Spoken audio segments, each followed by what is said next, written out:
প্রিয় দর্শক, আসসালামু আলাইকুম। আমার নাম মোহাম্মদ ফারুক হোসেন। আমি আবার একটা নতুন লাইভ নিয়ে আসলাম, লাইভ খবর, যেটা ইরান এবং ইসরায়েলের যুদ্ধের খবর, যেটা এখনো কেউ জানে না।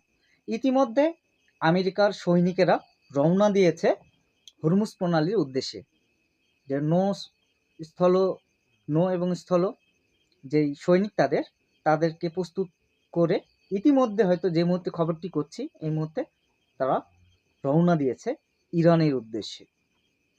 ঠিক আছে, এবং ইতিমধ্যে ইরান সৌদি আরব সহ কয়েকটা শহরে এবং ইসরায়েলে আরো ব্যাপক আঘাত আনতে চাচ্ছে।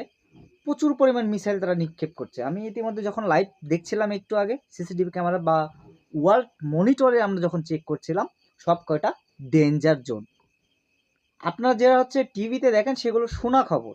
ঠিক আছে, আমরা যেটা দেখি, আমরা লাইভ খবর দেখার পরে আমরা খবর করি।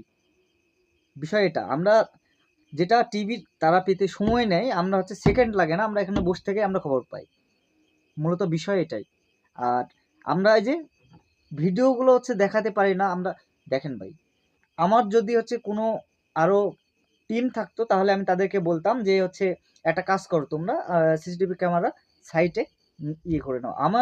আপনারা যদি সিসিটিভি ক্যামেরা যদি লাইভ অল টাইম দেখতে চান, তাহলে আমার সাথে আমাকে কমেন্ট করে জানাবেন। আর আমি অল টাইম সেটা পিন করে রেখে দেওয়ার চেষ্টা করবো, যে আপনারা যেন সবসময় খবরগুলো পেতে পারেন। ইরান এবং ইসরায়েলের যে খবরগুলো আমরা প্রতিনিয়ত আপডেট, যেটা সিসিটিভি ক্যামেরার মাধ্যমে পাই। তাদের যেই আমাদের ওয়ার্ল্ড মনিটর যেটা আছে, সেটা দিয়েও আমরা চেক করি। অনেক সময় সিসিটিভি ক্যামেরা 10,000-এর উপরে আমেরিকার অ্যাক্সেস আছে, আমরা সেখান থেকেও দেখি। আমরা ইসরায়েলেরও দেখি, সবসময় লাইভ দেখি। হ্যাঁ, অনেক সে দেশের ইয়েরা আছে, তারা প্রকাশ করেছে সেই সিসিটিভি ক্যামেরাগুলো। আমরা চেক দিই ভালো করে, যে কোথায় কি হচ্ছে। মূলত বিষয় এটাই, আমরা খবরগুলো এইভাবেই পাই।